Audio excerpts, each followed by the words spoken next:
This is the Strategic Hotbox Real with Dr. Brandi Stankovic, remixing your favorite episodes and moments and giving you the tools to achieve greatness. It's time to kick some ass. Today's topic, learn weird. Welcome back to the Strategic Hotbox. It's your girl, Dr. Brandi Stankovic. Thank you for being here. Today is potentially going to be one of my favorite episodes. Today we're going to talk about being a creativity gangsta, unleashing your inner nerd, redefining success, the leadership rehab. You're weird. Are you ready to rock? Let's get started. Do you think it's cool to be nerdy? I don't know if cool is the right word. I think it's very useful, especially if anything you want to be successful at, you have to really just completely immerse yourself in it. I feel I like that. You have to just learn and know everything you possibly can about whatever business you're in or anything that you want to achieve. And I think in that sense, being nerdy will help you be effective and help you be successful. And if you get really, really, really successful, like Bill Gates and Mark Zuckerberg, then you can become cool. I see. So it's that level yeah, but you're right, though. It's not always necessarily cool. And it should be, because the fact that I love your term immerse, because that's when you really have to go into that place of being in it, like really in it to win it. So when it comes to redefining success is probably one of the most intangible components of leadership, in the fact that it is this elusive goal that we go after. And all of us have this vision of success, whether or not we've been able to make it more tangible, where in saying this is what I want to achieve, or if we just have this, I want to be better. And whenever I hear someone say, I want to get better at, like, what does better mean? And how can you create a benchmark for that? And when you achieve that, how do you create an additional benchmark beyond that? And we've talked a little bit about that with Liz Grantham, one of our previous guests, in the fact of, if you achieve success, or once you get to this pinnacle, now what? We don't want to have it be a fall downwards or a ride of just losing yourself after that. How do we continue to look forward in the future and what our next definition of success might be? Maya Angelou said, success is liking yourself, liking what you do, and liking how you do it. And I love that, and the fact that it's part of the journey as much as it is the ultimate goal. And I've recently been listening to an audiobook called The Subtle Art of Not Giving a I don't know if you've heard this book, but it's fantastic. It's a little grimy. It's a little, kind of edgy, but it also has some really amazing points in talking about how much challenges are a part of success, and the sweetness of success, and the beauty that you'll feel in success in the ultimate end game. And that is, you could finish a video game, or get in some of the examples that he uses, you can finish a video game and feel good for a second, but having children and seeing your children grow is a lot harder, and the feel good afterwards is a lot more beautiful and a lot more rewarding. And so sometimes challenges are part of the success and help make the success taste even better in the end. So tell us more about the yellow mentality. Okay, so when I started the company, I was looking for a name that really captured what it is I do, but also something that was catchy, something that stuck. And I found through my research and through my knowledge in psychology, I learned that every color has an emotion and a meaning. So yellow in psychology represents energy, positivity, consciousness, and your ability to stay positive. So I thought, through all my studies, I know that is essentially what it takes to reach peak performance. If you're energetic, you're positive, and you're focused on what it is that you need to do, that's what's going to help you reach peak performance. So I took the idea of yellow, the color, and mentality, which is essentially your mindset. And that is, to me, the recipe of peak performance. So blending those two ideas together, and always saying, you're about to go onto the field, and instead of thinking about what might happen and all the negative things that can happen, switch that mindset, switch that perspective to a more positive one. And that could literally be the difference between playing your best game ever versus choking or even getting injured. Because what we think about, we know what we think about is our reality. And if we're having negative thoughts before a performance or during a performance, our body will follow and mirror our mind. So that yellow mentality, to me, was a huge indicator of what I do and how I do it essentially. So you used a term right off the bat that I'm not sure I know what it means. And what is a polymath? Oh, I just found this yesterday. I think I was reading articles on Medium. And so a polymath is someone who, the old adage was being a, jack of all trades, master of none, and that was bad. And now they are finding that people who are doing a lot of reading and become experts in specific, Tesla and Elon Musk and all these different people, that they end up actually doing better and having this advantage over others when you are able to then be more innovative in the way that you think, because you're bringing different aspects of one thing that may seem completely unrelated into this other area, and you create something completely new, which is really what behavioral economics even is, which I guess is part of why I was destined for the field. And today, in talking about creativity, I love this topic. I love being creative. I love watching my beefcakes, my babies be creative. And it's amazing how when little kids, they just unleash that creativity, there's no regrets. There's no kind of internal dialogue that they have about keeping them from being that way. And creativity is crucial. Creativity is crucial in leadership. It's crucial in business. Creativity is so important at home. It's important in bed. And it just is important everywhere. And so creativity has really ushered in this age of disruption and in innovation. Organizations need to have more creativity. It's about thinking differently, and it's about being different and embracing that. As a matter of fact, I was even thinking in preparation for this about that Apple Think Different campaign, and it's been years ago now, 15, 20 years ago, but that campaign. But the quote was, the ones who are crazy enough to think that they can change the world are the ones that actually do. And I love that. It's about just letting go and being open and willing to just be creative. And at some point, I feel like in the growth process, some point as we become adults, it just becomes stressful to be creative. That if I ask somebody to do something creative, draw, color, do something different, then people are so stressed, like, I'm not this person. And why not? Why not just let go? You don't have to be the best. We're not asking you to become the next Picasso. We're asking you to just let go a little bit and unleash a little bit of your inner self. And I look at creativity as no bullshit. And what I mean by that is creativity almost is accountability. It's about not being lazy. It's like an approach to problem solving. And what I mean by that example of that is, have you ever been in a service situation and the person that's there, the service representative, won't help you solve the problem? That they're like, oh, nope, sorry. Nope, we can't help you, sorry. And it's happened for me with flights. Like, for example, we've canceled your flight. Like, okay, well, I still need to get there. So why don't you help me get there? And so just finding, even if we have to reroute, just help me get to that ultimate destination. Let's be creative. And this weekend, I was actually at Disneyland with my kids. And we went on Splash Mountain. And one of my children was completely soaked. And then after walking around for like an hour, he now is very uncomfortable walking in soaked pants. And so we didn't want to walk back to our hotel or walk and shuttle and Uber back to our hotel. And so I decided, okay, I'm just going to go in this shop over in downtown Disney, and I'm just going to buy him a little pair of boxers, and he'll be a bit more comfortable. And I walk in and I said, do you have any kids boxers? Nope, sorry. Do you have any shorts? Nope, sorry.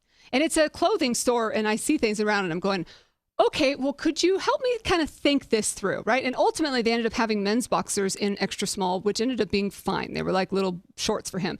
But I had to help him get to that process. And I was thinking to that, it's almost like a lack of accountability. There's no even open-mindedness that's like a stop of creativity. And I really think that happens so often in service that people aren't even willing to just open up the box and get to the results, and helping people get to whatever problem that it is that they need to solve. And creativity allows us to do that. It allows us to achieve growth and find unlikely perspectives, or open ourselves to kind of this diversity. The amazingness of one person almost creates pressure on ourselves, right? For sure. But you also, in bringing up in this last piece, the fact that sometimes the greatest pressure we have is our own competitiveness, our own pressure within. And so success then becomes this evolution evolution as you continue to grow of success now with kids might be just making it through a grocery store trip without killing someone, right? Let's be honest. Yeah, for real. But success could also end up being having them become, the human that we know that they always were intended to be,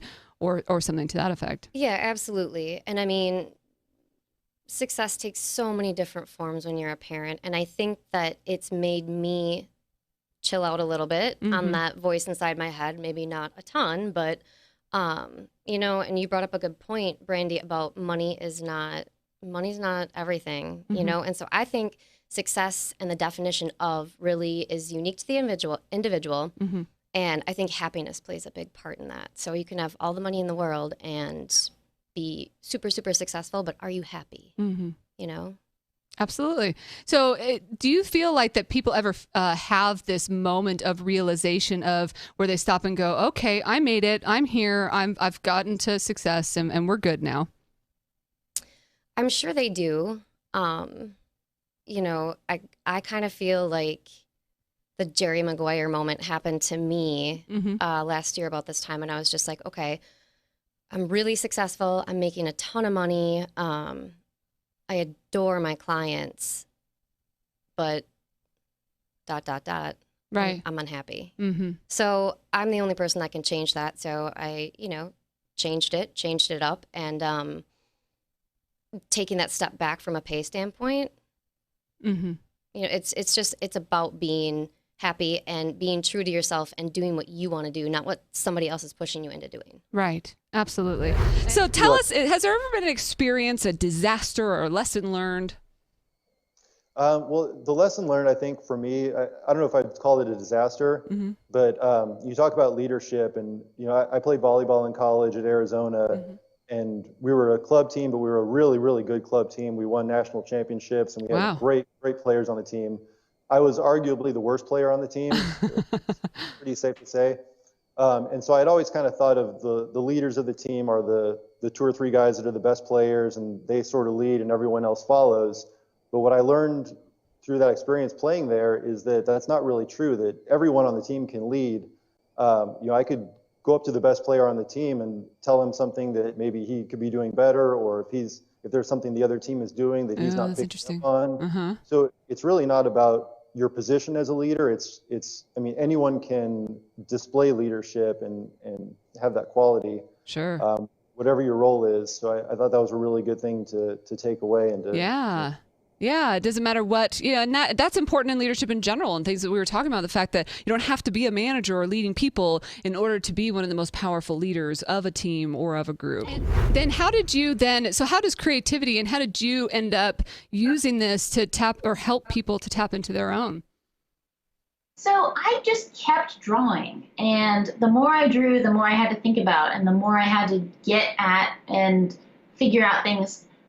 Creativity really spurred curiosity. Like, you have to be curious. And curiosity is not a skill or a craft or anything other than really like paying attention to information that sort of like sticks out or sticks to you.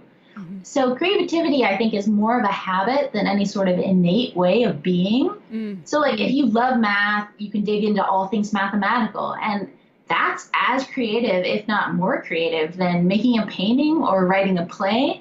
And creativity is really all about the digging and the like wanting to know. And so can people force themselves to be creative? I think there is one super simple way to do it. And you have kids, so you know this happens all the time. But toddlers, they ask why. Why? 4, 5, 6, 7 times. And if we do that, when we're like, what is this? Why? Why is that? Why? And if you just keep going back to the why, that's creativity. That is actually how to build understanding and finding new things. And really, being an annoying toddler is the best way to like jump right into being like a really super innovative, like insightful person. Yeah. And challenging things is really part of creativity. Creativity doesn't always mean crayons. No, it just means being open to the idea that what you're seeing is not all that's there, and trying to like claw through that or fiddle your way through into what an idea is and tinkering and taking it apart and putting back together, like that's really all it is. It's just that innate curiosity that if you just keep going with it will give you everything. So how can leaders and people support one another in the journey to however they define success? I think as a leader, you're looked to set forth an example. So I would say, like, I always want to set an example for my kids. And like I mentioned, our daughter Reese is 14. Mm-hmm. That's a really pivotal age in a young female's life. There's so much going on. There's so many hormones. There's, nowadays the pressure for college is crazy. So I always bring it back to, if I'm in a situation at work, would I want Reese to be in the situation? What would I want her to do? What decision would I want her to make? And I want to lead her to, if she ever is in that position, make the right decision for her. So I think it's a lot about leading by example. And maybe pushing a little bit, push the envelope, because if you see something in someone that they don't see in themselves, push it a little bit. Absolutely. Yeah. And I think that you said a couple things there. The first is that sometimes stepping outside of ourselves is really important, because we can get so wrapped up in all the voices in our heads, right? Oh, yeah. That stepping outside and say, what would I want my daughter to do in this moment, is a perfect way. So if those that are listening and watching have somebody in their lives that is important in that way, to say, if I step outside and say, what would I want my son, what would I want my employee to do in this moment? And then take your own advice that you'd give on to somebody else, or that you'd want for that other individual. The other side of that is advocating for each other. So we've talked about it before in other podcasts, but we can't be afraid to ask for support too when we need help, and to ask other people that are around us, and be able to push ourselves, to have others around to push us, and be able to do that for each kind of a give and take. Yeah. And that's hard for me. I don't know if it's hard for you, Brandi, but I find myself last resort. I'm going to pick up the phone and call a lifeline. I'm not using that lifeline until I absolutely need to. So I think that pushing myself then hopefully makes me be a better leader, and right at this point, the only people I'm interested in leading right now are my three Incredibles, my kids, so then flipping that around, and when I'm making decisions, would this make Jake, Reese, Carter, would this make them proud? Right. And so tell us, what is behavioral economics then? Behavioral economics, I like to say, is that if traditional economics and psychology had a baby, we would end up with behavioral economics. And the reason it came about is because traditional economic models are built on assumptions of logical people making rational choices. And unfortunately, that's not really the world that we live in. That's not how people are. And so models would not accurately predict behavior. People can't say what they're going to do. They often do different things than what they say or think that they're going to do. And so psychologists and economists started working together or entering into one another's fields to try to find these common threads, these links in the brain, to see if there was a way that we could predict behavior and understand why people make the decisions they make, and how that applies to buying decisions. And really, it's all decisions across the way that our brains make choices. And the good news is, while we are very illogical, we are predictable. Yeah. So even in our weirdness, there is some that, like there's some predictableness. There's some mass to the weirdness. Absolutely. And it's very predictable in that. So if you think about your brain, this is where it's weird. This is why I say that consumers are weird, people are weird. When you think about your brain and what it does, it's powerful, it's doing a lot of things. But all that you can really relate to, the only things when you think, my brain does this, anything that comes up for you is in your conscious or cognitive brain space. And you have a subconscious brain, stuff's happening below the surface, whether you know about it or not. We don't really realize how much impact it's having. And the highest study that I've seen is putting the subconscious processing at 99.999% of your decision making for every person. The lowest I've seen is 95%. So if we say it's even just 99, that's a lot that's going on where your brain is making choices based on rules of thumb that it's set up over time, either we have as a species or that are pertinent to you in your own life. And you don't really realize what your brain is doing a lot of the time because it's using these rules to make choices. So why would I talk about unleashing your inner nerd when we're young? Now, if we're lucky, depending on where you are in the world, in the globe, if we're lucky, when we're younger, our life revolves around learning and it revolves around school, right? As kids, we learn and we grow and we develop. It's the center of everything. It's the center of everything that we do. And again, if you've had that opportunity to do that, especially in the United States, we're required to, in a sense, from kindergarten through high school to go through and learn some of these fundamental skills. And so as such, you just become this being that's used to accepting and growing and learning different information. And then we get into adulthood and we're like, phew, thank goodness that's over, right? And then we just never kind of go after learning in the exact same way. And so I think that our brain actually doesn't accept information. That's not scientific in the slightest, but this idea it doesn't accept it in the same way. And so I even see it from a different and a higher level too. When I finished my MBA, my master's, as soon as I got done, I'm like, oh man, I am never doing that again, right? It was like one of the hardest challenges I've ever done. And then I get done and I'm thinking, well, I can't, that's not who I am. And of course went on 10 years later or so and got my doctorate or whatever, but it's this idea that you have to continue to go after it. You want to have learning be an ongoing journey. This lifelong learning cliche concept really has value in the fact that you want to make your own continuing education. I love those professions that have those requirements of continuing education, right? So whether you're a lawyer or CPA, et cetera, and you have licenses that may require that. And most of the time people approach those classes as this have to do thing, eye roll, right? Of having to go back to school or having to finish or fulfill some requirement, as opposed to an opportunity to stay relevant, about staying on top of your game, being the best that you can be today, as well as the future and the year after that and the year after that. If you think away the impact that things like technology have on our lives and our business and our leadership, or the way that your role has shifted. I know that you may have heard this, but that quote that the kids that are in kindergarten today are going to work in positions that have not even been created yet.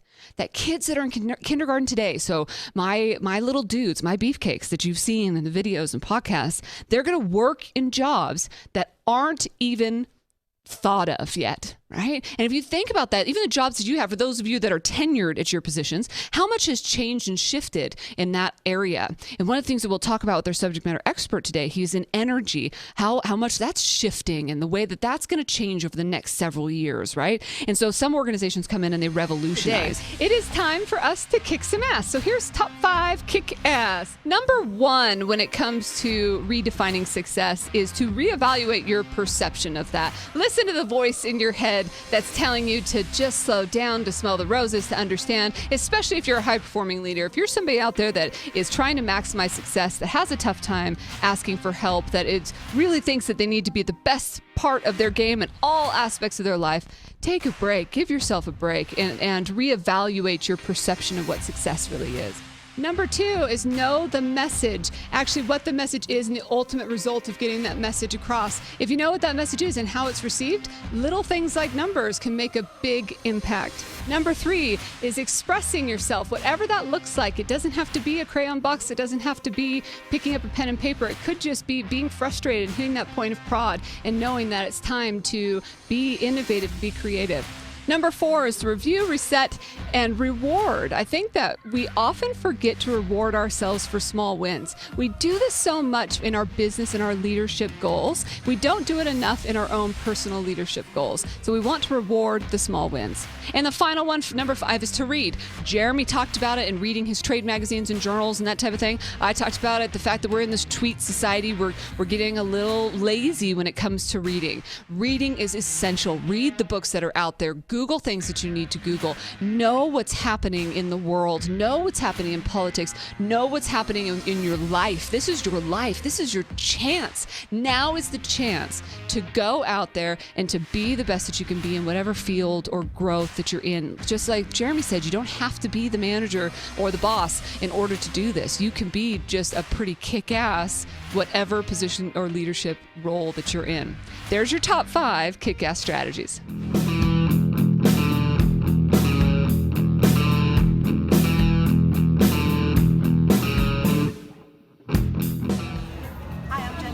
We're at a chalk art festival, and you are watching the Strategic Hotbox.